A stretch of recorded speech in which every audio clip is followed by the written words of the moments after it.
Make sure you get the bee in the camera because the bee's real cute. Get the bee in the camera, okay.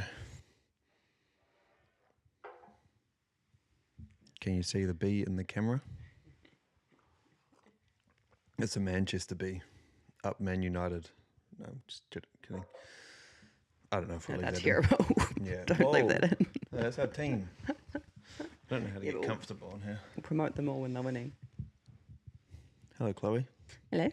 Welcome to the first episode of the Layers with Cam podcast. Oh, how exciting. Is that serious? Yeah, it is. Thank you. Yeah, Glad to be here. On if you don't want to be on. No, it's very exciting that you changed the name. I think it's very cool. Suits the podcast. Thanks. Happy to be here. Oh, that sounds better. All right, Chloe, we're back from Manchester. Yes, we are. How do you feel? I feel good. I feel like it's been a real roller coaster in terms of how like settling back in has actually felt. Like initially just excited to be here and be back with family, but then you definitely have times where you really miss Manchester or you miss like the life that we had over there, I guess. So it's sort of still getting used to it, up and downs, but it does feel, I mean, obviously the main reason us coming back was for family and friends and stuff. So that feels like the cup feels very full in terms of that. How do you think moving back compared to how you thought it was going to feel moving back? I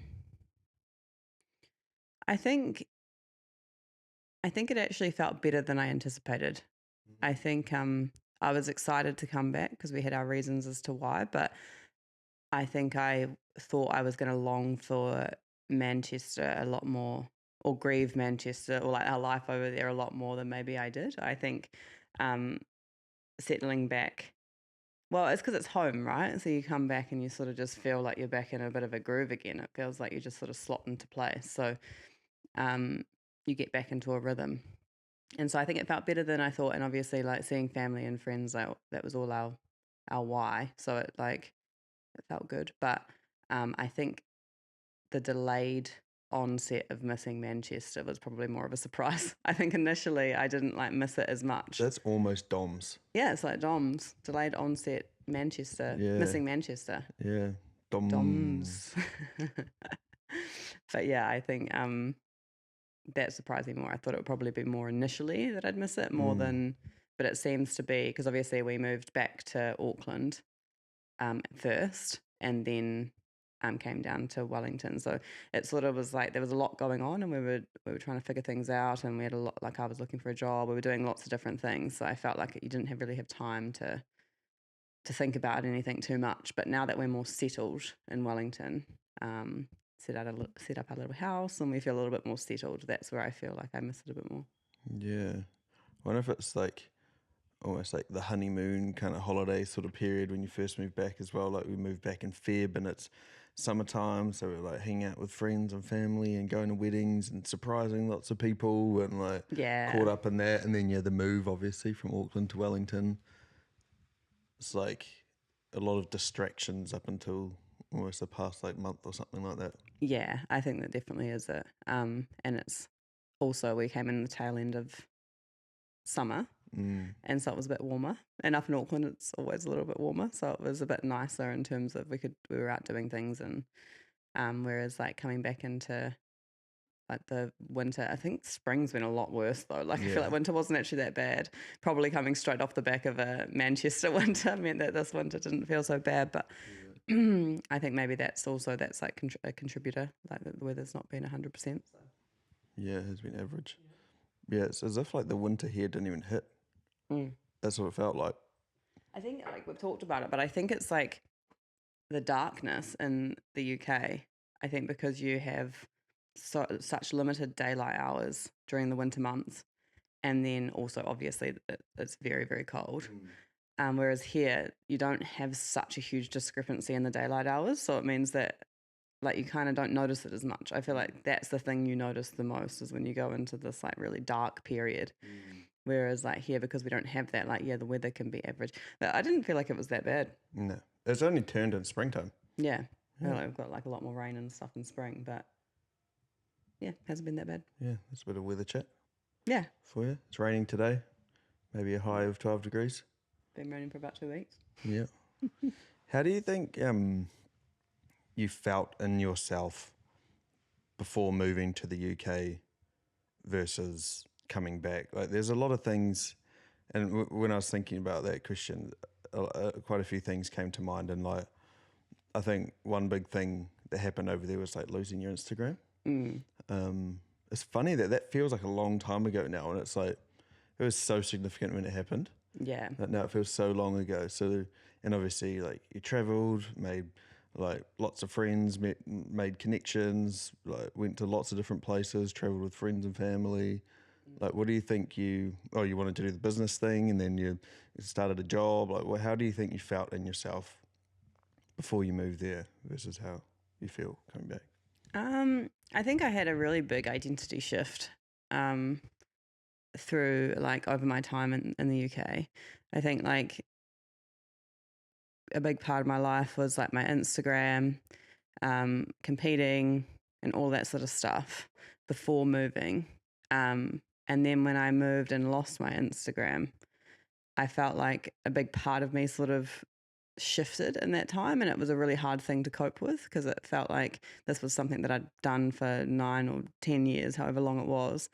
Um, and it sounds funny, but it almost became a bit of a, well, what I realized and reflected on afterwards is it really became a bit of an avatar of mine. Like it was sort of something that was like another part of me or another like version of me or whatever it was. And so losing that felt like a really massive shift in like my foundations almost. And it made me really question a lot of things like who I am and what I like, what my values are, what I stand for, what my life is, like all of those things. Um, and sort of big questions that you wouldn't think would necessarily come from an Instagram, right? Like that's not like, but it was very deep, I think, that process. Um, but then going through that and then coming out the other side, I think, and then also obviously like my life shifting from being very much around like always being on some sort of food plan and um, the center of my life being around training and eating and that was sort of like my core day to day to then all of a sudden having this massive other priority shift which was traveling and we wanted to make the most of our time over there so we were spending a lot of time traveling and I feel like that was a massive shift as well because all of a sudden I had like competing priorities effectively, but traveling ended up taking more of a priority and it really opened up our eyes and our life, like in terms of how much value it added and how much richness it added traveling to all those different countries, meeting so many people. Um, and so it's sort of, I don't know, I think that was the biggest shift is sort of like I take my training and my food a little bit less seriously than it used to be just such a serious part of my life that was like it had to be a certain way otherwise I was failing, like it had to be this, whereas now like I still have all my like structure and I'm still trying to like hit my protein and I still eat really well and training is still a big part of my life, but I feel like that has shifted from such a like serious part of my life to more of like it adds to my life and I have other things that add to my life too. What are your reflections on things like social media and training or fitness since like going through that process? And obviously, I'm kind of asking questions that I sort of already know answers to, but Mm. um I think like so the intention with social like with me with my socials was to have like a bit of a break and really figure that out. Like figure out what like I wanted to be on social media and like what I wanted that to look like. And to be honest, I haven't got back into it like I thought I would.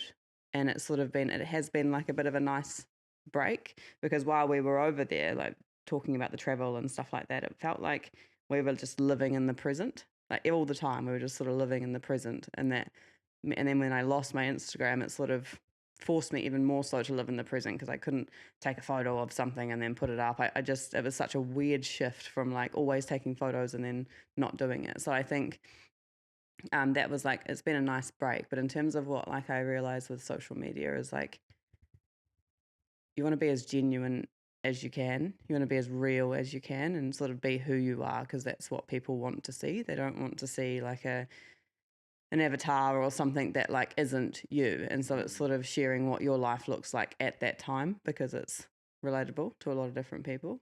And maybe like, and especially during that period where I was transitioning, I don't think I was quite ready for that. Like, I think I was still trying to figure that out and figure out what that looked like for me. And so it meant that I just sort of needed a bit of a break from it all, like for that not to be in anyone's face, or I needed to figure it out for me. So that time over while we were away was sort of like that time for me, I think, to really like reflect on who I was and figure all that stuff out and just live life a little, which we did. Yeah. And how about training? Because obviously it was like you're prioritizing bodybuilding training for competing, and whereas like now your relationship with training is a lot different. It's like you're including running and hiking, and like we've been doing lots of trail running over in the UK, and your weight training is sort of adapted a bit. Like how do you sort of perceive training? Yeah, yeah, obviously it was always prioritizing bodybuilding style of training, and now that's still a big part of my like training makeup and always will be.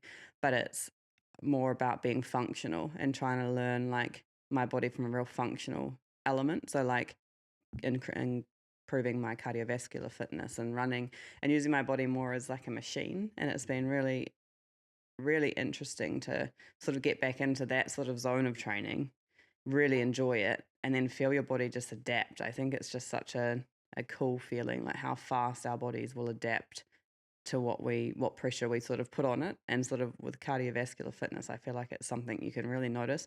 I think with weight training can take a little bit longer. Maybe you have a massive spike where you might make some massive changes initially, and then it can kind of plateau, and you've got to figure out ways to, and so it can be a slower process. But in terms of cardiovascular training or running, you can really notice some big changes pretty quick if you're consistent. Like consistency literally pays off, as with all training, but you really do notice it. So it's been fun to add that string to my bow, and really learn my body in sort of a different way again, and push it in a cardiovascular way, and just like have a balance, like play around with different types of training, and really enjoy training for what it is, rather than just having a strict sort of regime that I'm doing day in, day out. Yeah, it's funny with cardio because it adapts like positively quickly, but then I also reckon it adapts negatively Real quickly quick. too. Like Yeah.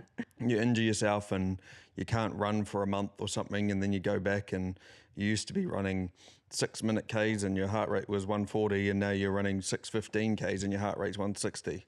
Yeah. Obviously it's not that extreme, but that's sort of how it feels. Oh, so quick. With my running, how I've like had a couple of little niggles, so I'll take a month off and I'll go back and I'll try and run 5 or 10K at the pace you did before, and your heart rate's like 5 or 10 BPM higher. Yeah, But yeah, then vice exactly. versa, if you keep going It every pays week, off. it gets Yeah, better. that's so true. Right. Should talk a little bit about traveling potentially. Yeah.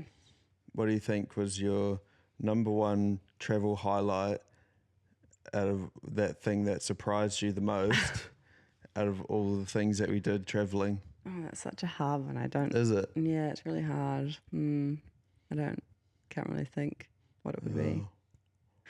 Yeah, probably Morocco. Yeah. Morocco was very significant. Firstly, Morocco was probably one of our favourite places in general, just because it's such a different cultural experience than a lot of the European countries that we travelled to. So that was like, and obviously the food was like incredible and very cheap. Yeah. And so we lived off tagines. Yeah. And it was just, and we were also part of a tour for that, and it was, the tour group were just incredible. Like, they were so cool. Like, we all got on real well. They were such funny people, and it just added to the trip. We're so lucky, actually. We were real lucky with that group. And yeah, it was really, really cool. And then obviously, like, it's our type of travel in terms of like getting into the outdoors and seeing really different, like, cool landscapes.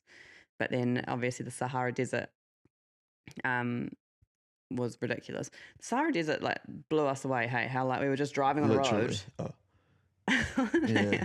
We were just driving on a road, and all of a sudden these sand dunes appear. The desert appears. It literally, I think it's going to be this slow progression from like I don't know, not forest, but like a bit of greenery to like maybe some rocks to maybe a little bit of sand to like, but it wasn't. It It was was just like like a road rocky kind of landscape, and then just just freaking massive sand sand dunes. dunes, like as far as the eyes can see. So it was like really interesting. Um, but then obviously that is where Cam proposed to Oh me. yeah, that's what I was getting at. I actually didn't know if you knew that I was like alluding No, to us I getting didn't know that engaged. that's what you were I'm like alluding to to. jeans, yeah, good group. But yeah, we got engaged there. That was cool. That was something that I was thinking about before we even left to the UK. I knew I wanted to propose over there, but like I didn't know how or when or where.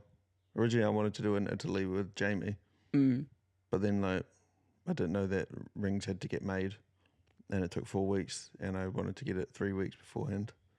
So then the plan changed a little bit. Yeah, well, I think Morocco is very cool. We're going to tell the story. Yeah, might as So well. You can tell the story. I want some more coffee. we we rode camels into the desert, and then we were staying overnight in a camp in the Sahara Desert, and so we were at this camp, which was awesome. It was like these, like I thought they were literally going to be sort of rundowny kind of. I don't know what I expected, but I didn't expect much. Some like Random tents, TP tents or something. Yeah, with nothing in them, like maybe a blow up mattress on the ground or something. Yeah, but they were like incredible. You had like a full bed, and then there was like a full bathroom and shower and air conditioning unit and everything. But then we were there the night, and then we decided we were going to wake up really early in the morning and do a sunrise on one of the sand dunes, like see the sunrise on one of the sand dunes. Maybe I'll back it up a little bit and provide some more context. Oh yeah, because you're making it sound like. Well, no, actually, from your perspective, it was quite straightforward. You were just there. yeah, But in my mind, so maybe I'll backtrack all the way to Manchester. So I had the ring, I had it in this like, they give you this like maybe like a velvety sort of slip thing to put it in for traveling. And I was like shitting my pants having to take this thing through customs. And I put it in that bag and then in like a little side bag. And like, I was so nervous that it was going to get found going through customs. Made it through customs, didn't get found. Sweet, okay, that's cool. So it's in my little side bag. We land in Morocco, and then our bags had to go through like another scanner again. Like all of our bags at the airport, and like obviously normally your bags when you land at a country don't have to get scanned again. I thought I was like all good, but yeah, sure enough, all of our bags have to go through the scanner. I'm like shit in my pants again. Luckily, it doesn't get found. It's like okay, cool, and like obviously it's just a metal circle. Like there's nothing sus about it, but you still worry. And then so this whole trip, it's sitting in my side bag, like always scared about leaving this thing somewhere or like nervous. Do I tell our tour guide? Do I not tell our tour guide? I was like, oh, I reckon the Sahara Desert for sure. And then when we did the camels thing, I thought like, oh, maybe that evening after the camel ride, like that would be good. But it was like windy and like we were tired and the vibes weren't really on. So I thought, all right, maybe if we can get up for sunrise tomorrow, that'll be the day. yeah. I'm so glad you didn't do it on the camels because I was wearing this like, what was it? What were they called? I was wearing something on my head, and I didn't like it. It looked terrible. And so if like my photos were all in there, I would have been devastated. Yeah. Anyway. Okay. So sorry, that was a little side tangent, but here we are. So we're back in the desert. No, we are in the desert, and then we were still in the desert. Yeah, we're back. Yeah. But we're in the desert. We're in the desert. Let's go. We've just woken up because we're going to do so we decided we're going to do a sunrise up on one of the sand dunes. And so we got up. The tour group were actually going to get up too, but they were getting up a little bit later. So we got up a bit earlier so we could watch the full sunrise. Well, that's what I figured. Well, maybe I didn't want us to be proposing in front of the whole tour group, obviously this is my perspective. Yeah. And so we got up and then we got up on like one of the tallest sand dune effectively we could find. And then I dressed up like in a dress because I thought we were going to get some nice photos and stuff on the sand dunes. And then we'd bought the GoPro, and again, I just thought we were getting cute videos and stuff on the sand dunes. Didn't think anything of it, and so Cam set up the GoPro, and then It was quite cool. It's because it was on like a selfie stick thing. Just literally like shoved it into the sand, so it just like it was almost like its own tripod. yeah, it was really like, well, it was so good with the sand. Obviously, made it easy. But then I don't even know if I noticed you even put it. Oh no, I did because I thought we were getting a video. Yeah. And then yeah, I like ran up, thought we were getting this cute video, so I ran up and jumped on you, and then that's when you asked the question. Yeah. And I remember I actually don't know what you said, because I think at the time I was like, oh my god, oh my god, oh my god, oh my god, and that was all that was sort of running through my head. And then so that happened. And then it was so funny because one of the tour group came up. Jeffrey was Shout the out first. to Jeffrey if you're watching this. He was the first to come up the sand dune. He sort of got up and it was like puffing, and he like just sort of got up this massive sand dune that we'd found. And then I was like, I'm engaged. And he was like, oh, congratulations. I didn't really Real know what nice to say. ass, like, dude. Because I just like first thing in the morning, he's like just climbed this massive sand dune, Woke and I up like 10 jump in minutes his ago. face. But no, it was really cool. And then obviously the rest of the group came up, and it was all really exciting. And then we came down from that sand dune, and our tour guide, she was down the bottom, Rose. And she was down the bottom, and so I told her what had happened, and she was like, oh, you know, sometimes, had it happened once before on a tour group where someone's got engaged, and we've organised something for them.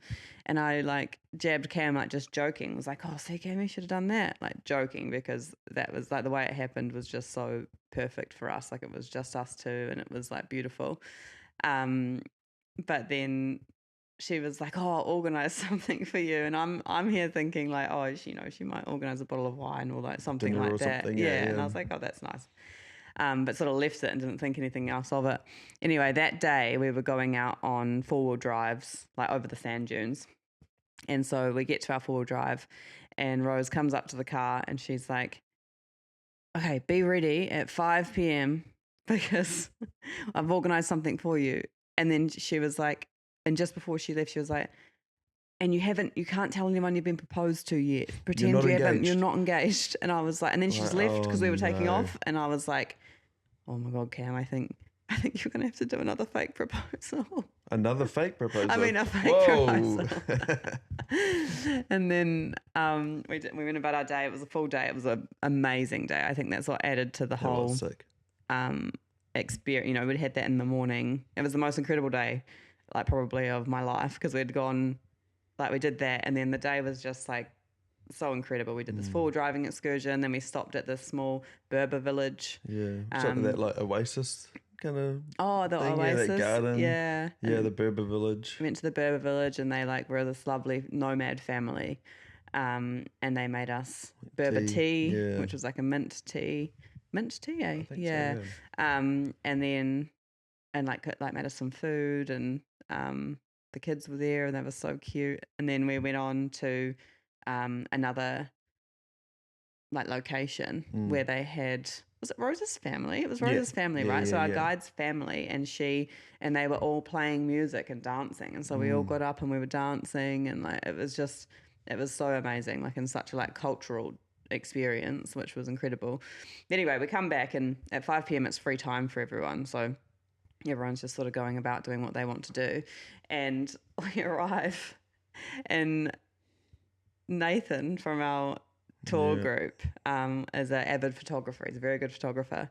And so Rose had kindly asked him to join this, whatever was going to happen, to take some photos. And we felt so bad. Oh no, he's in the Sahara Desert in Morocco with free time. Once in a lifetime. And he's going to come take photos of us. And so we were feeling pretty bad. And then, but Nathan was like, oh no, I really want to do this. This is good.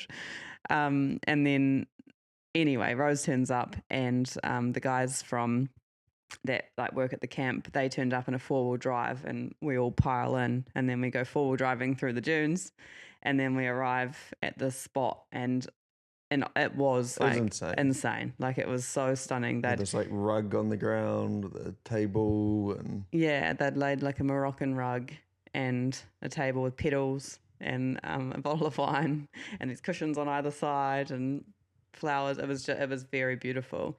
But then Rose comes up to me and she's like, "Chloe, take your ring off." And so I had to like pull my ring off and give it to Cam. this is like in front of all the dudes that were out there. There's probably 4 or 5 guys and like they watching with their phones out. They were all filming, like excited, like ready to like film this whole first proposal, and I don't apparently know anything about it. And so that we're like trying to like hide it from them. And then we get out, and so they're up on a sand dune like behind us watching. And honestly, like me and Cam are pissing our pants. Like we were laughing so much, and Cam gets down on one knee and does like this fake proposal. And we're like cracking up. And so these photos that Nathan took are so funny because we're just like dying with laughter. But I don't know what the guys on the sand dune thought. Like, why is she laughing so much? But then we got these really like funny, fake, cringy photos, which were great. And then we watched the sunset effectively. So after that, the guys up on the sand dune stayed on the sand dune. Blasting their Yui boom. Yeah. And Rose and Nathan went and sat further down on another sand dune. We asked them to join us, but they went away and had a chat, and then we stayed where we were. But it was like, and it was very beautiful. Once we got over, I think we just didn't want to make this like other people's tour or other people's trip about us. Like it was very much like we wanted to do it. You know, we sort of did it Cam did it at the beginning and early in the morning. And then after that, I just didn't want to talk about it or anything like that because I didn't want to pull away from other people's trip. Like it's exciting and significant to me, but I also like everyone's there to enjoy like, you know, this once in a lifetime experience. So I think we were feeling a bit like guilty. Like awkward. Yeah, we felt a bit uncomfortable and felt a bit bad. But then once we actually like got past that a little bit, it was incredible. Like we watched the sunset over the Sahara Desert with this like incredible setting, like this on this rug with this table and pedals and a bottle of wine, and it actually gave us the opportunity to talk about it. Like we actually, because we hadn't really talked to each other at all after it happened, and so we actually got to like talk about it, and then we called a couple of people from back home. And let them know because we hadn't told, obviously the time difference, like no one at home really knew yet. So it was all like it was, and I think that part of it like is Cam's worst nightmare. But to me, I thought it was so funny. I think now it's funny in reflection. Like it makes the story even funnier. But at the time, it was terrible. It was so funny. But I think, I got 2 proposals. Happy days. Yeah, it was so funny. Wow. But no, it was very cool. That was our story. Yeah, and I think the rest of that trip was. It's so cool. Yeah, it was like by far one of the best ones. Going to the gorge. For so many reasons. Yeah. The Atlas Mountains and coming back into the Medina and like going through the Medina. It's just such a like cultural experience, but also just very cool. So much color and so many spices and like there's just so many different things going on, so many smells and so many experiences that like it's just a really sketchy people. That's a joke, by the way. When we first arrived, so I'd been told to be careful of like, you know, when you're in the Medina, like to be careful of pickpocketers or like scammers and stuff like that. And we'd watched videos of people because originally we were wondering whether we wanted to do Morocco like self-led, like whether we were going to hire a car and just go drive through Morocco. But we'd watched a couple on YouTube and they got stopped by police so many times. There was just a lot of like the language barrier also like was a bit of a like difficulty for them. So we sort of decided that maybe this would be better as a tour group to sort of make the most of the experience and really enjoy it. But we'd watched videos and people had said, be careful in the Medina for scammers and pickpocketers. And so when we first, like we got out of a taxi and got into the Medina and it was quite early in the morning, well early, like nothing was open. 7:30. Yeah, nothing was open. And we got out and this guy comes straight up to us and he was like asking us, I didn't even give him the chance to even hear what he was saying. Like, where are you from or something? It was like, and I was like, no, and like walked away. And he was like, lady, I'm not going to buy you. It's like, what the heck? It's like, whoa. And He's then probably like scared of you. Cam's still talking to him and I'm like pacing like Sussing I'm about. such a risk adverse person. Like I'm like, I will be trying to stay away from danger in any way that I can. And so for me, it was quite funny, but I think I offended him a little bit. It was a bit sad. Yeah, it was a bit sad. We did a podcast in the UK and it was 11 months in to our time there, roughly 11 months. And we were there for roughly 2 years.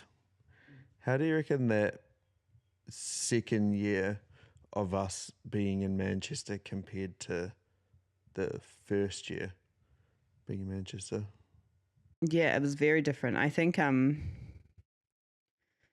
it's interesting. You can see why people feel like the need to do 3 years. I think the first year is very much, which will do at least 3 years, but the first year is very much just getting set up and getting used to being in another country and being away from home and like getting everything ready. And for us, like obviously going over, a big part of it was travel, but because we like sort of initially it's just like you just need to get there. So we hadn't really given much thought.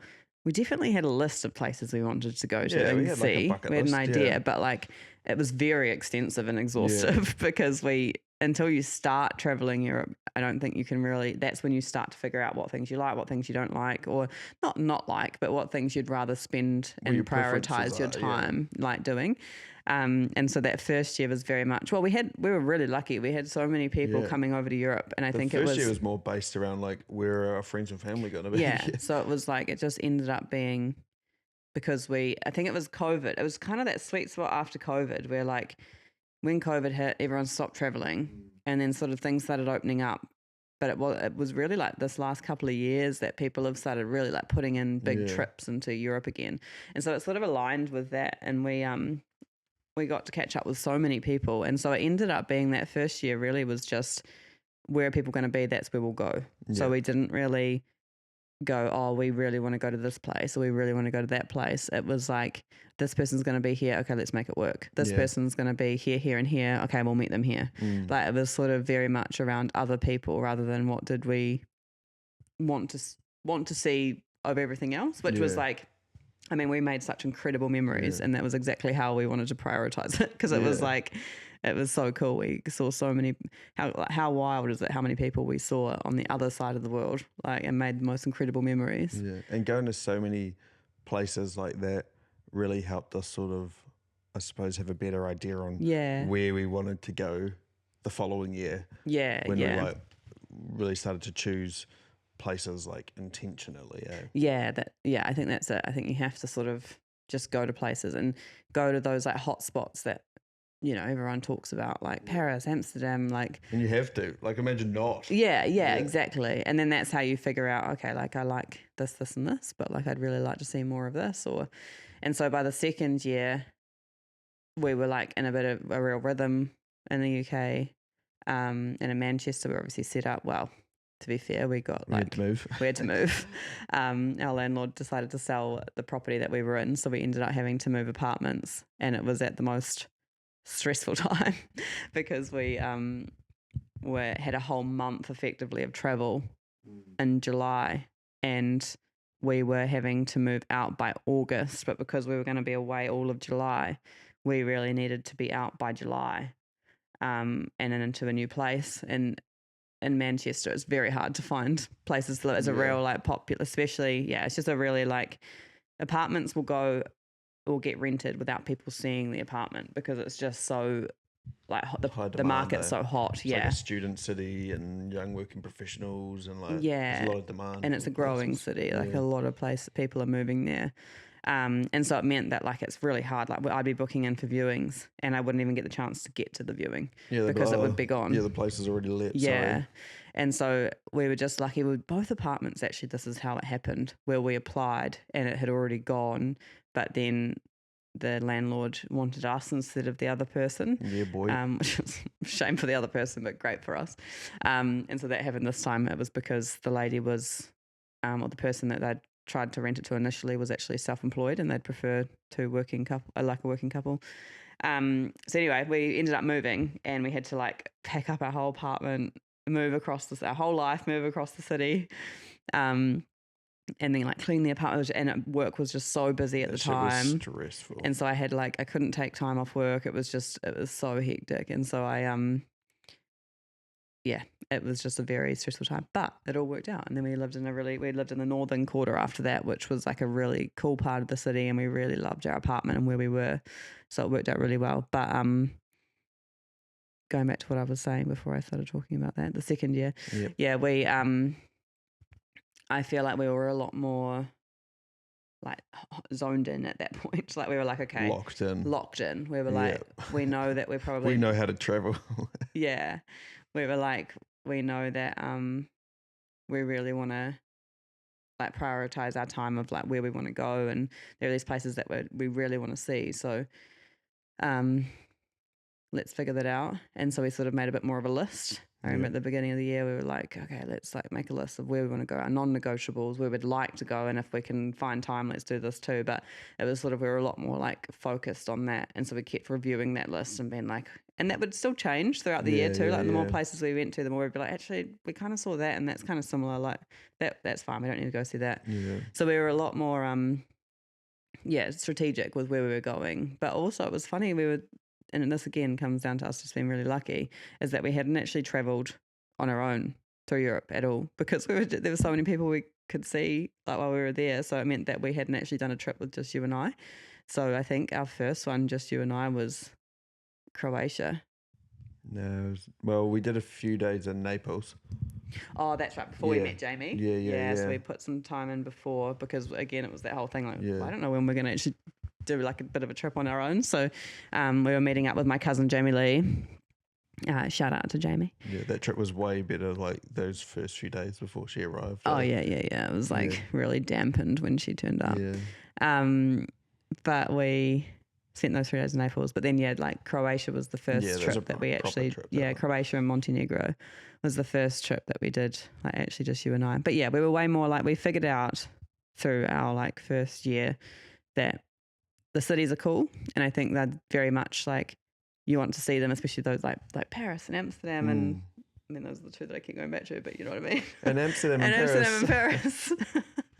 But the cities are like places that you really want to go and see and tick off, of course. But like I think we very much love like epic landscapes, the outdoors, being able to get like a hike in somewhere, or really or like a real cultural difference, whatever it is. But we like to, I think especially like something that's like Montenegro with the mountains, and we really wanted something that had beautiful landscapes. So that second year was more about finding that than just hitting all the cities, whereas I think the first half of the year at least we were hitting a lot more of the cities.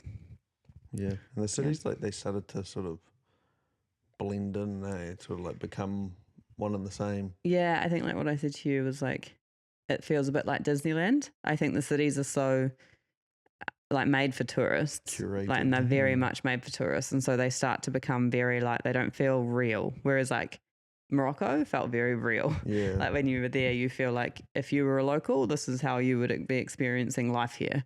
Whereas in the cities, if you were a local, you'd probably avoid those cities at all costs. And that's not really how you would, like the major cities, that's not really how you would probably be spending most of your time. Like it felt very much like, we'll put a souvenir shop, every second shop here because that's for tourists. And then we'll add this kind of cafe and restaurant here, and we'll play this kind of music because that's what tourists like. Top 20 from the early 2000s. Yeah. It just felt very, Disneyland vibes. Like you didn't feel like you were really in the culture or the country. It felt very like you're a tourist. So I think trying to get, and also just trying to find places that were outside of major cities. I think it's really lucky when we did Naples and we went to Amalfi Coast, and we actually stayed in Maori, which was just a little bit out, like maybe a 30-minute bus ride from Positano. And so amazing. Like highly recommend to anyone, because we had our own private beach effectively. There was like no one there. It was peak summer. So it was like Positano was literally when we went, because obviously we went and we spent a day there, and we literally couldn't even move. Like we were walking just with a massive group of people, like just finally made it. low-key kind of heaving, but we're going to go for a swim and then head back to Maori, somehow either ferry, bus or bus. Jamie and Chloe are just trying to get changed on the beach without hopefully flashing everyone. Warm of people. And it All was, like their phones out, eh? yeah. That one like fence line where everyone's just like, Yeah. But whereas like Maori was beautiful, like there was a little street where it had all restaurants and cafes and stuff, and it was just local people really. And then the beach had hardly anyone there, so we could just the whole beach to ourselves, and it was beautiful. But then Positano was just swarming. But that was actually again really incredible because we went from Maori and we caught a bus up the hill. Can't remember the name of this, but started with B, where we started, but we did the Path of the Gods that took us down to Positano. And so we got the most incredible views. It was about a 2-3 hour walk, and we got the most incredible views of the whole coastline up on the hill at the highest point, effectively. there's like hardly anyone up there, right? We saw a few Hardly people on the anyone. trail. Like no one really, like not a lot of people. There like more people than maybe I anticipated, but it was like, no, actually, to be fair, I thought it would have been busier because it is like it's an incredible walk. But yeah, there wasn't many people. I guess it is quite a big walk. But when we came down as well, there was like a little like lemonade because the Amalfi Coast is known for its lemons, and so there was a lemonade stand that made like in the forest. yeah, one of like the original like they had like an original lemonade recipe, so we had that, and then we came down. And when we hit Positano, we'd just like literally been on our own, like going through this beautiful walk, getting the most incredible pictures of like Positano and everything. And then came down and it was just swarming with people and everyone trying to get these like Instagram pics that were literally like full of other people. Yeah, whereas that was like Disneyland actually. Yeah, it was. But we were really lucky, and that was sort of what we wanted to find when, by that second year was sort of places that are a little bit less travelled. I mean, that's what took us to Montenegro as well. Like we felt like it was a little bit less travelled. Dubrovnik obviously is very Travelled. And so that's why we wanted to head inland and go to Montenegro, and it felt like Dubrovnik with less, like if Dubrovnik wasn't so touristy. And that's sort of what it felt like. Yeah, I feel like going into Montenegro and arriving there was one of the first times we felt a little bit like stranded because we didn't realise it wasn't in like the EU in terms of our like data plan. Oh yeah, we didn't know until we were on the way. Well, when we like basically like when our data went out. Yeah, we were almost like arriving. Yeah, and we were like, oh, our data's not working. It was. How are we going to get to our Airbnb? What's the address of it? Yeah, and I remember like all of our other trips, like I don't know, you have some stressful things. I guess like one of the most stressful ones was when all the computers crashed and we were trying to get to France with Mum. But like that one, getting out and then not having any data, not knowing your Airbnb address, really. Like not knowing like, is there Uber? Is there a taxi? Do we catch a bus? Yeah. That was sort of one of the first times I was like, oh, I actually feel a little bit stranded right now. Yeah, that was funny. And we arrived at night and we weren't too sure about like the safety of the area of where we were. Like we didn't know because it is like... It looked kind of sketchy. It is just a little bit less built up than like Dubrovnik. And so we didn't really know like if the area was safe just to be walking through nighttime because we didn't have like our phones to do Uber or like anything. But we were right. We found our way and managed to get there. Like had the Kiwi on the bus, remember? Yeah. When we were talking about chips. And then she like comes, she's like, you guys Kiwis? Yeah, she's like, I heard you say chips. So that was crack up. I was just thinking another cool and like intentional place we went to was Chamonix that year. Yeah. That was sick. Obviously, cool. Lucky enough to have my mum come over and do a trip for a few weeks, and she's not a big traveller, so her coming over to Europe and the UK for a few weeks was massive. And we went back to Saint Malo in France, where her mum, my nana, who lives in New Zealand now, but she grew up there and was evacuated from the war, and no one from the family had like gone back yet. So yeah, we managed to go back there, and then so that was obviously super intentional. And then we went to Chamonix in France, and funnily enough, me and Mum went to Amsterdam Yeah. We're talking about Amsterdam. Yeah, I know. Went back to Amsterdam. I think you went to Amsterdam 3 times, didn't you? Yeah, me and Mum got blazed at. No, we didn't. Yeah, we went to Amsterdam and Brussels. Yeah, that was really cool. Yeah, it was cool. Yeah. Yeah. If I could ask you like a real cliche question, we went to probably something like 15 countries, maybe 16, 17. What do you reckon you're like? Maybe I'll. I don't want to. I don't know if I want to say top 3 or top 5, but maybe could we go? What were your like top 3 places, and could you give us like maybe a little story from each one? Doesn't necessarily have to be in order, but Okay. I feel like it's easy to have like recency bias, eh? Like the most recent one, but then they also were. Yeah, I think like what happened though is that we became like we've sort of been talking about, like we became very much in tune of what type of travel we wanted to do, and so it became very like specific as to like what we wanted, and we'd also seen a lot, so it was sort of like what things we really want to do, and so by the end we were kind of doing our like the best things because we kind of figured that out. But I think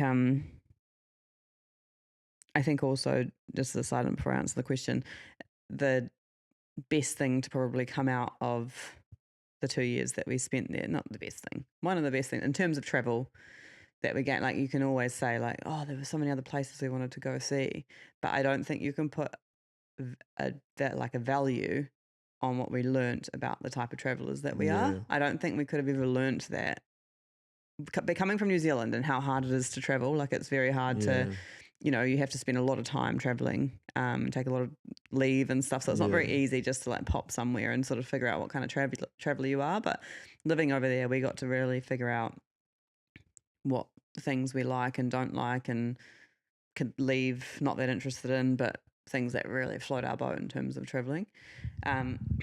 Anyway, answer the question. In no particular order.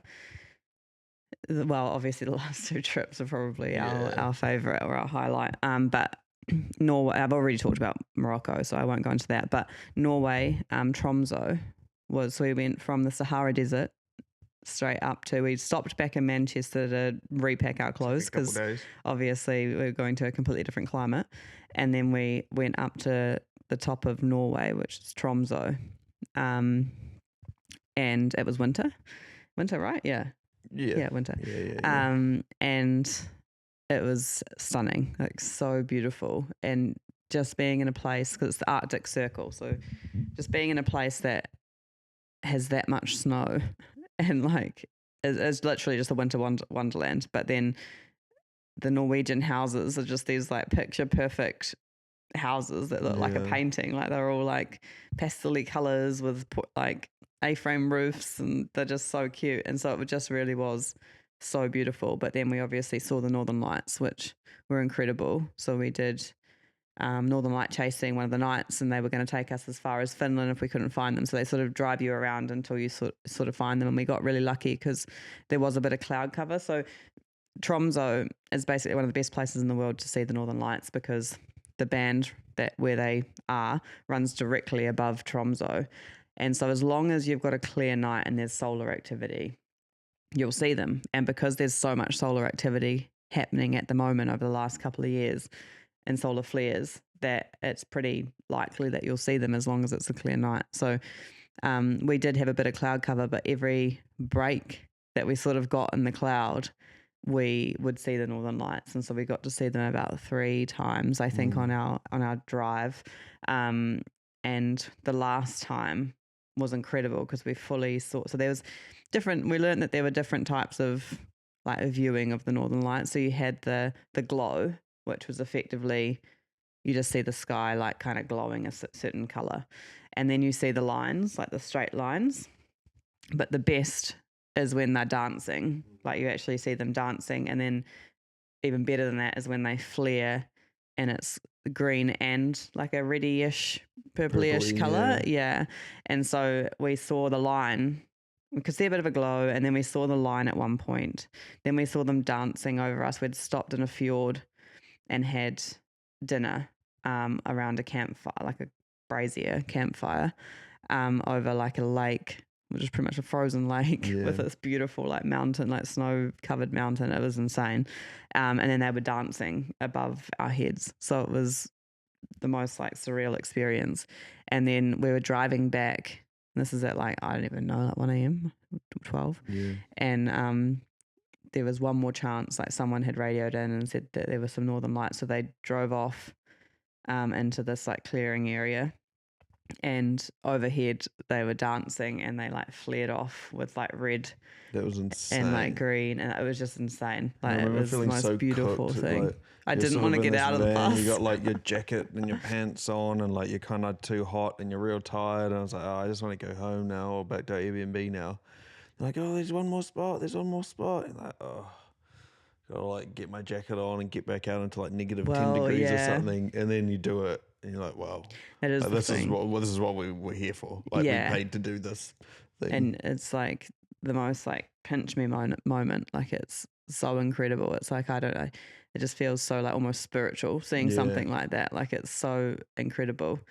But yeah, the like getting in and out of the bus was probably the most frustrating thing because it wasn't a bus, it was like a minivan kind of thing, and like it's a sprinter full van, and so you're like trying to 12 like get your people. stuff on and get your stuff off, like because it's obviously so cold outside. So but well and truly worth it. It was incredible. And the bus had a like northern light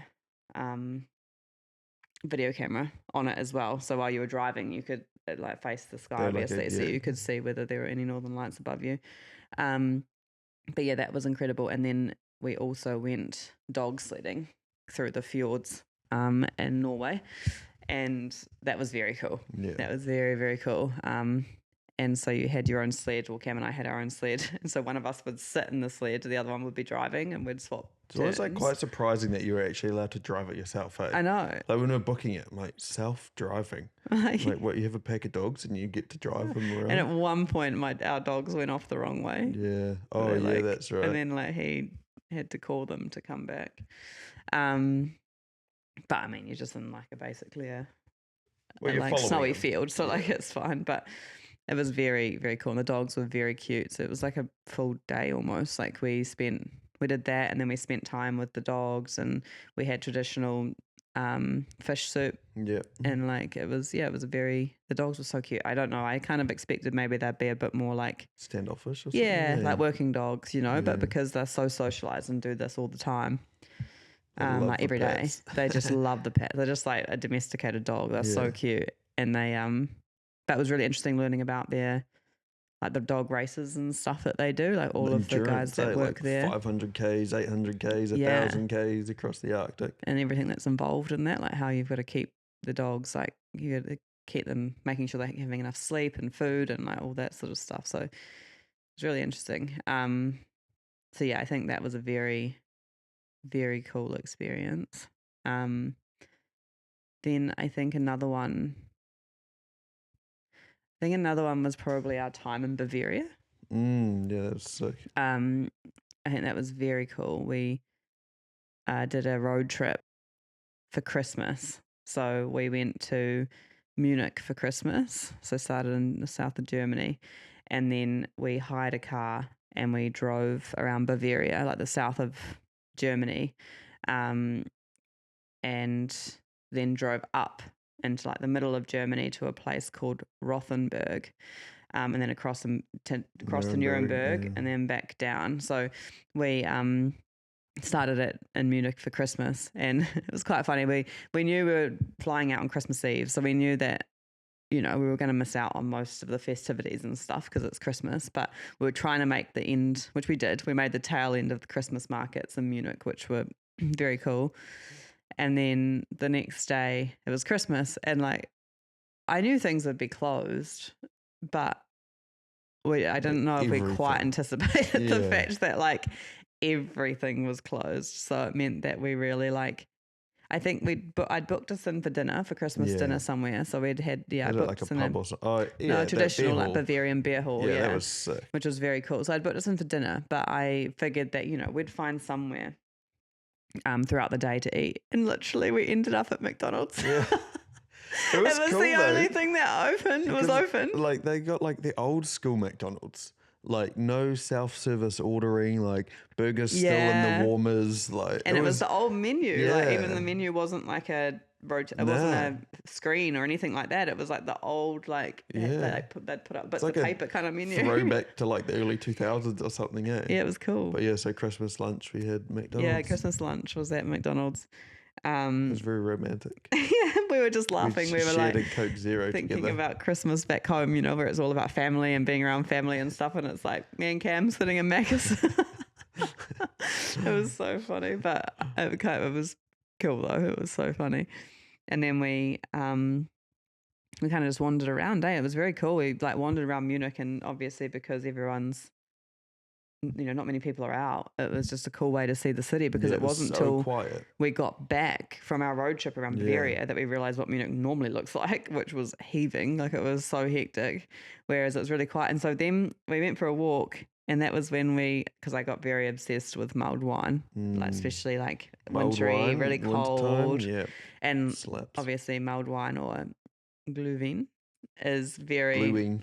yeah, this is what I'm getting to my story. But this is glühwein is very German, so I knew that it was gonna be Glühwein. yeah, I think so. And so it's like very German, so we wanted to like try it. Like it was obviously like I reckon it was the best in Germany. But we went for a wander, and then we were like, oh, we'll stop and find somewhere with mulled wine. And there was this, didn't think anything was really going to be open. We found this very little pub, and it obviously was quite a local pub, and it was open. It was tiny, eh? It was tiny. Probably like 20 seats in it or something like that. And so we were like, oh, we'll go in. So we popped in, and we managed a few people, and they were you could tell they were all locals. Yeah. Stuff, yeah. And so it was quite quiet. And so I was like, oh, you know, I think you ordered a beer, right? Yeah. And then I was like, oh, I'll have a glühwein, please. I think you said glühwein. Oh, glühwein. Yeah. I was like, oh, I'll have a glühwein, please. And he was like, a what? And I was like, a glühwein. Could I please have a glühwein? And he's like looking at me like what the hell? Apparently has no idea what I'm saying. You're stupid. And then I like pointed at the sign, because I knew they had it, because I had seen the sign as I'd walked in. So I pointed at the sign. I was like, hey, glühwein. And he was like, oh, glühwein. And I was like, and everyone in the bar laughed. Yeah. They all started laughing. Glühwein. And then he started, mocking me. He's like taking the piss out of me. He's like, glühwein. But I was saying to Cam, I was like, surely he knew what I was actually meaning, because like, what else am I saying? But then I guess it would be quite funny if someone came into a bar and was like, can I order a ween? Yeah, a glass of wine. Can I order a glass of wine? And you'd be like, what the hell? what are you talking about?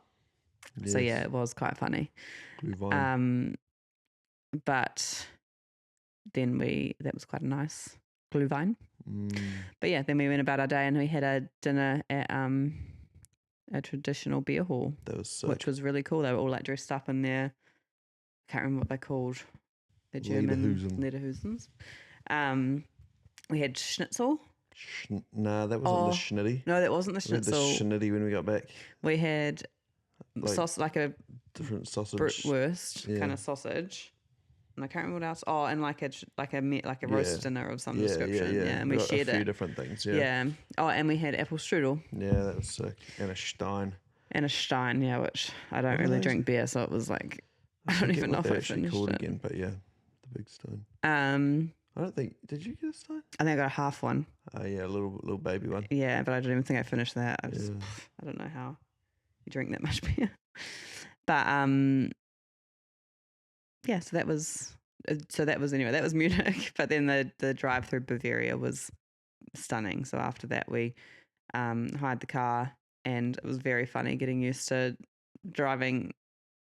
We hadn't driven in like almost 2 years. Like it was almost 2 years that I had actually gotten in a car.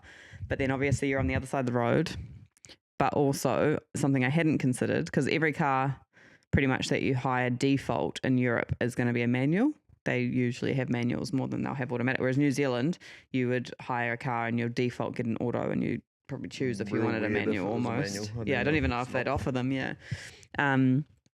But the funniest thing was that we got into the car. I got into the car, and I hadn't considered the fact that the gear stick was going to be on the opposite side. So like usually it's my left hand that I'm using the gear stick, or operating the gear stick. I had to use my right hand. I'm on the other side of the road. I haven't driven in 2 years, and I kept whacking. I was like, okay, just go into autopilot. You know how to like drive a manual. And so I kept whacking the door because I kept going to like grab the gear stick with my left hand. But then getting onto the, what's it called? The Autobahn. Autobahn. That was pretty scary. I was sitting at Yeah, about that was 80k hectic. for like for the first part, and people were flying past because I'm so scared. But then you get more and more used to it. People were going like 200k minimum. It's crazy. 200k minimum. Yeah, I reckon. Wow.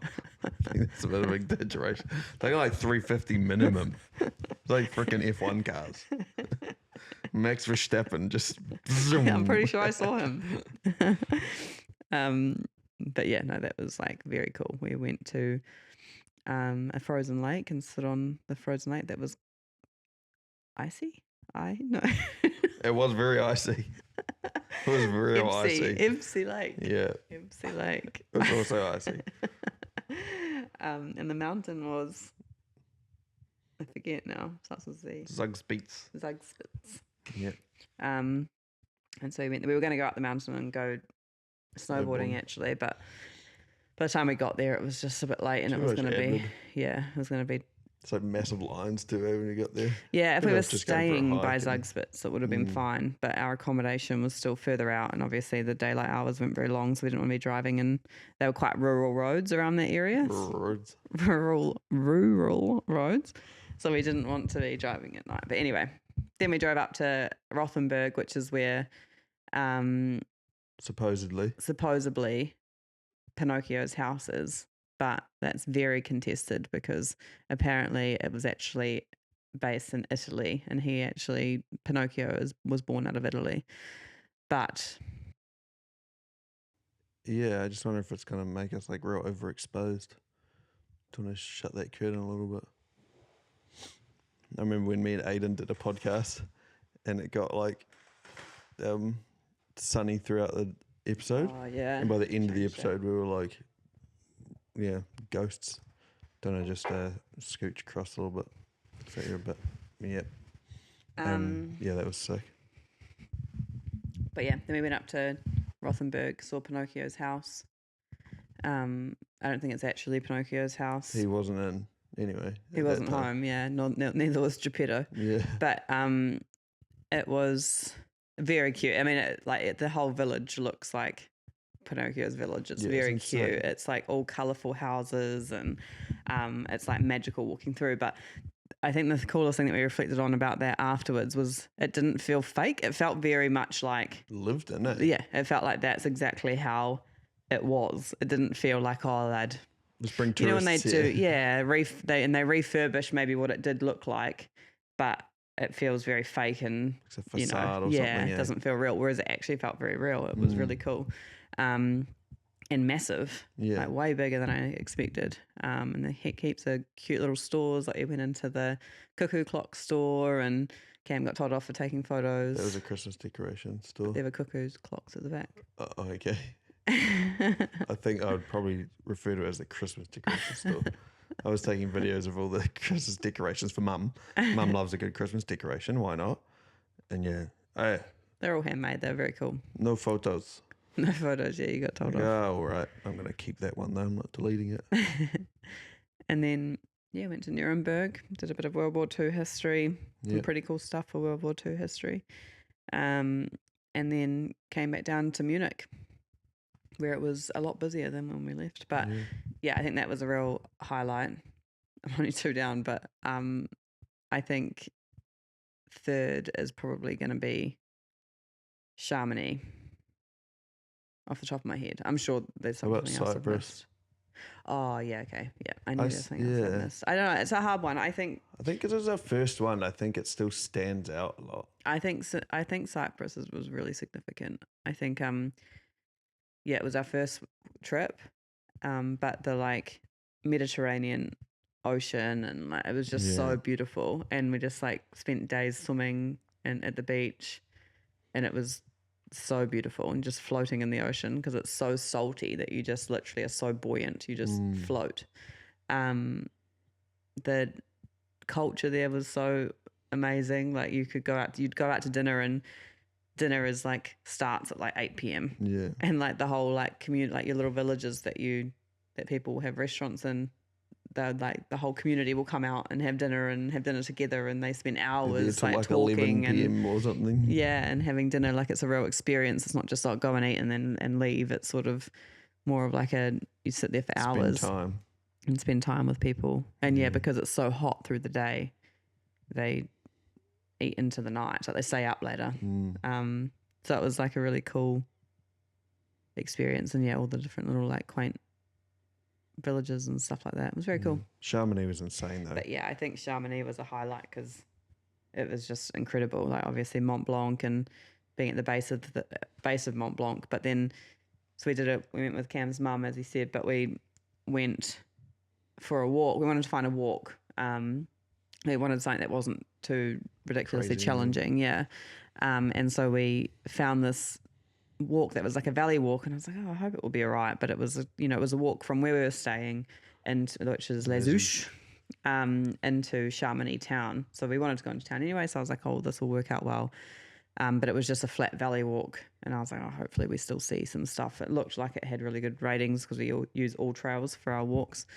And anyway, so we went on this walk, and it was unreal, insane. Like unreal. And I think because of where we were, it actually was probably one of the best walks we could have done to actually see the area, because you basically walked down the valley, like past a river, like down alongside a river, but we got like the full view of all of the mountains because you're on the other side. Yeah. And so we saw the 2 glaciers. We even saw like an ice fall. It wasn't really an avalanche, but like it was effectively an avalanche, but like an ice fall from one of the glaciers.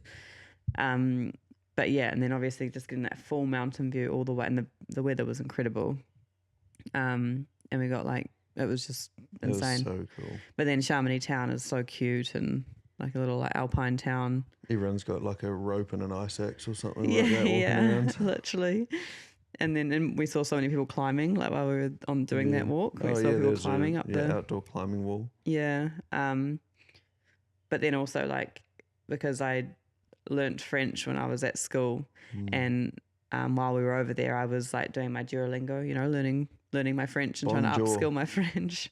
But when I went to Paris, I mean, everyone knows this because they get told all the time, but like when I went to Paris, I was way too nervous to even say anything, because anytime I tried to speak in any sort of French, they would speak back to me in English and look at me like I was the most annoying person in the world. Whereas in Chamonix, I really wanted to make an effort to try and order things in French and just be more confident at trying to speak it. And so I even asked one of the ladies, like, Je voudrais. Yeah. And so I asked one of the ladies at the restaurant, I was like, I'm going to try and, I like warned her, I was like, I'm going to try and order in French, just so that, because I was expecting her not to really like be patient but she was so good. She was so lovely. And then she wouldn't, I was like, oh, like a couple of things she said, I think it was like about a receipt. And I was like, no, it wasn't even that. It was something to do with. Would you like to pay or something? Yeah, it was like something about how I'd like to pay. And I couldn't quite get it. I was like trying to figure out what she was saying, but she didn't necessarily speak to me in English straight away. She was trying like to say it slower, or like to really help me like understand. She was so good. She was and I just thought the people there were just so lovely. So yeah, it was really. It's crazy how much French Mum knew too, because she did it at school and like spent time in New Caledonia, like what would you call that? Like not boarding. What do you call that? Oh, like an exchange student kind of thing. So like one of the first buses we got on, there's like some girls chatting behind us or whatever, and when we got off, she was like, "Oh man, that was a bit of drama. Those girls were chatting about their boyfriend and how this." I was like, "What the hell?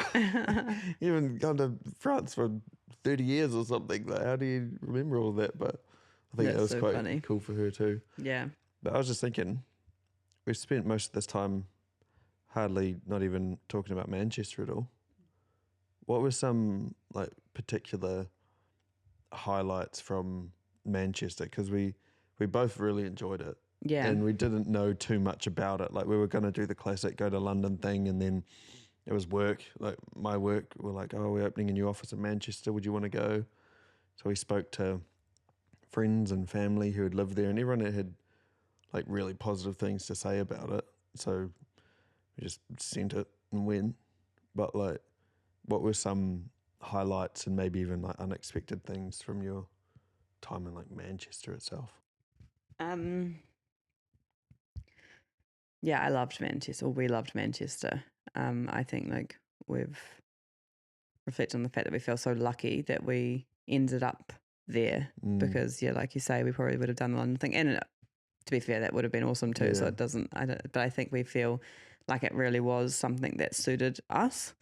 But I remember we still reflect on the fact of when we drove into Manchester and we were coming in on the bus. Come through like Didsbury or something like. And we were coming around from there. London, and we were like driving up. So we effectively were staying with friends in London, and then we were like driving up on the bus to go try and find somewhere to live. So we had a few days We had 2 effectively weeks, 3 weeks to find somewhere. to find somewhere to live. And so we came up, and I remember driving through, and I don't know what area we were in, but it was like they had like heaps of shops had their like those metal roller doors over them, all shut and like tagged up, and it looked so rough. Like I don't know where we were, but it looked so rough, and I was like, oh my god, where are we going? And then we obviously came into the city, and we were like, oh, okay, it's fine. It's not this too is bad. going. But yeah, like from then, you know, and then not so sure about like Manchester to like what it became. Like it was just such a funky city. It was very much like Wellington, I feel, like a really similar vibe.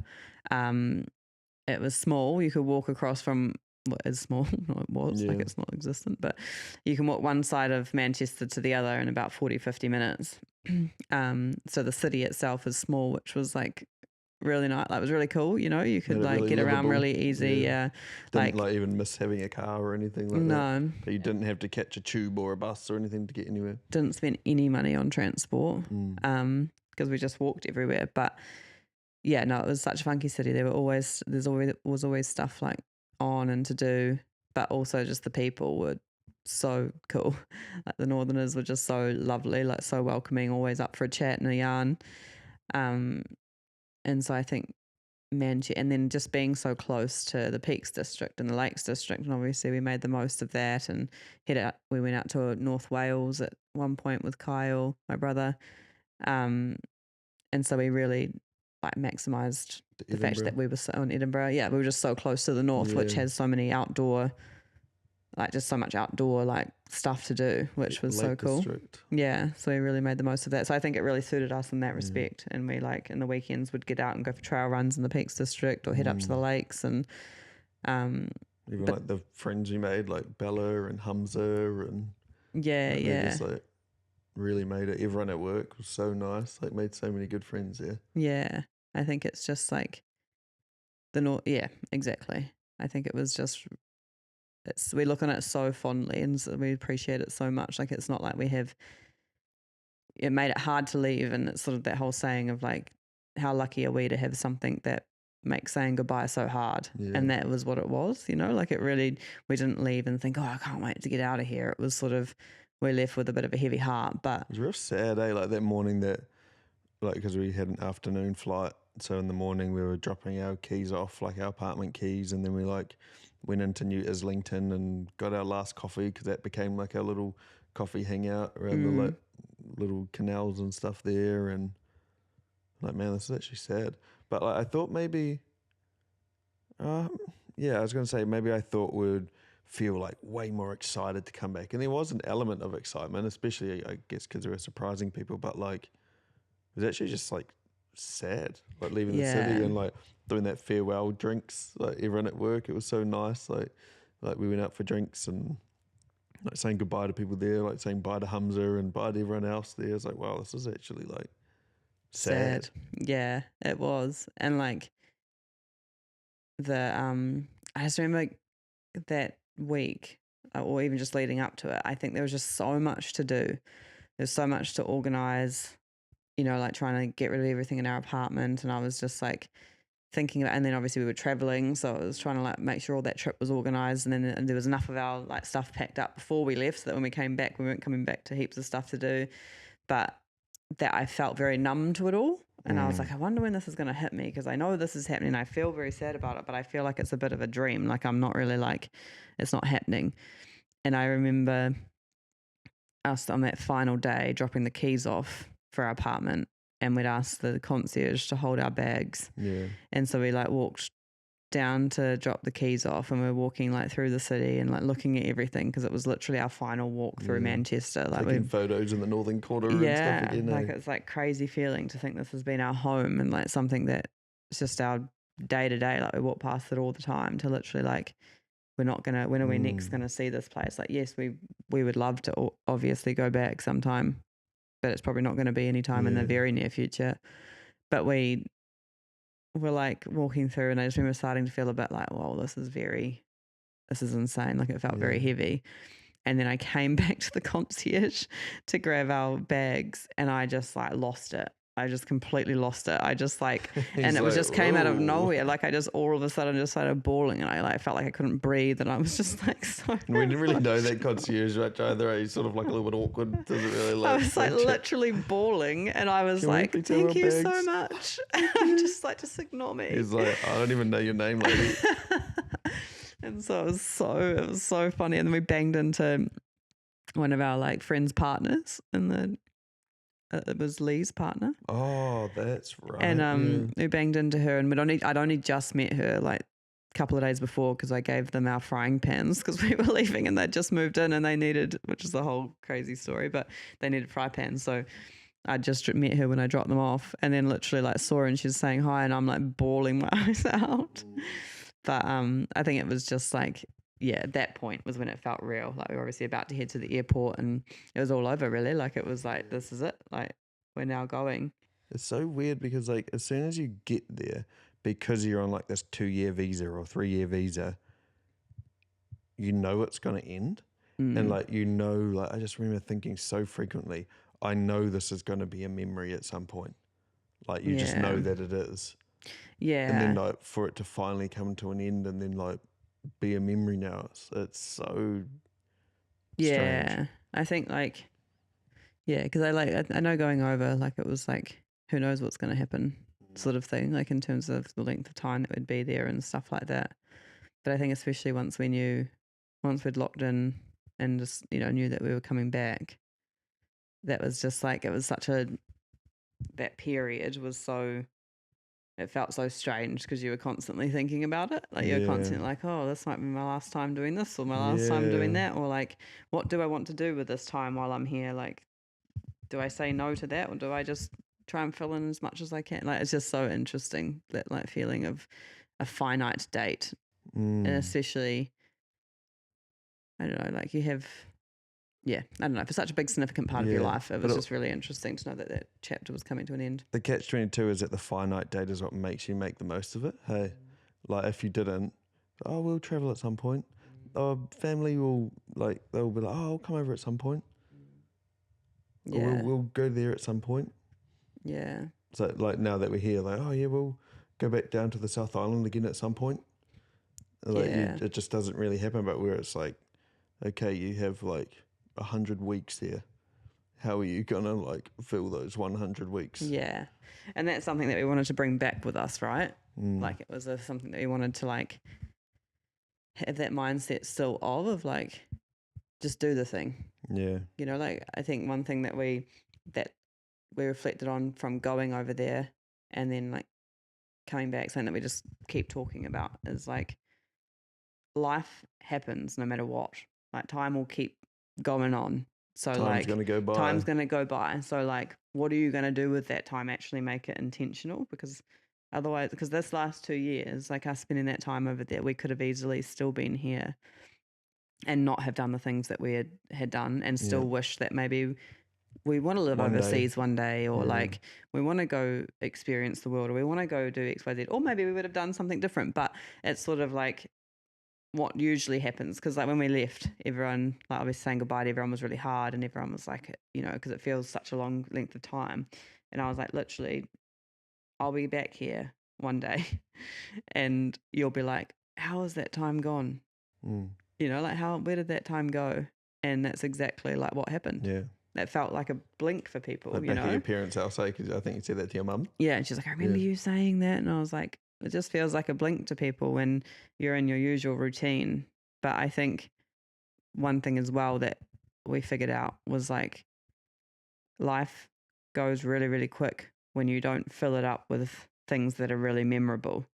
And so throughout your year, and it's remind me of what Like that the misogi. misogi, yeah, which is like a Japanese way of life or saying, and it's effectively find one thing significant in your year at least once a year to do. So aim for one thing significant in your year, whether it be to learn a new skill or start a new job or move to a new city or travel to this place or whatever it is that's really significant that makes that year memorable. And I think That's the year I did. And I think it's so true. Like, I think it is just like, that is why the last 2 years, although it feels like, yeah, in a way it feels like it went fast, it also feels like it was, that we filled it up with so much stuff. I mean, we visited like 17 different places or did 17 trips, and we saw so many people and we made so many memories, and we moved houses twice, and we like moved to the other side of the world. We moved all the way back. So there's so many significant things that happened in that time that it also feels like a lifetime. Yeah. In like such a good way, you know, like it's so memorable. Like we have like so many, like, oh, the first year we did this and the second year we did that. Like it's so significant.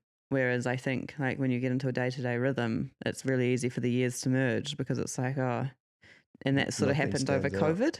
Yeah. Like, yeah. over those COVID years, because there wasn't really like, no one was traveling and there wasn't really anything significant going on. We were kind of in this weird lockdown, and like those years just kind of like, that time just mushed, because it's like, where did that even go?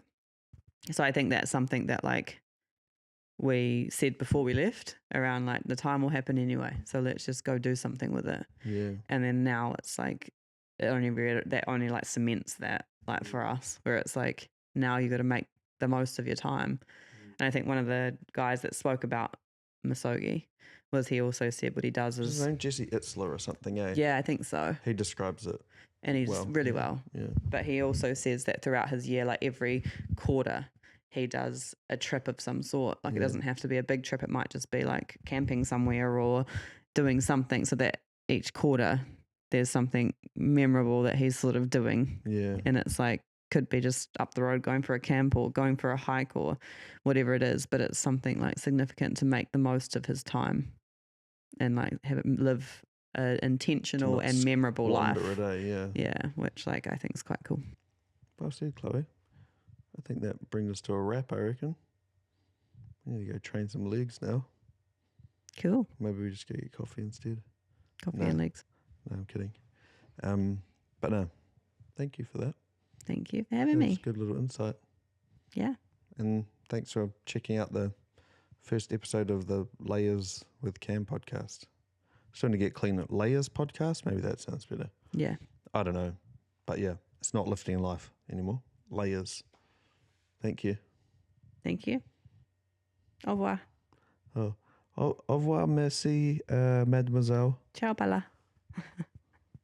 Wow, we're so travelled.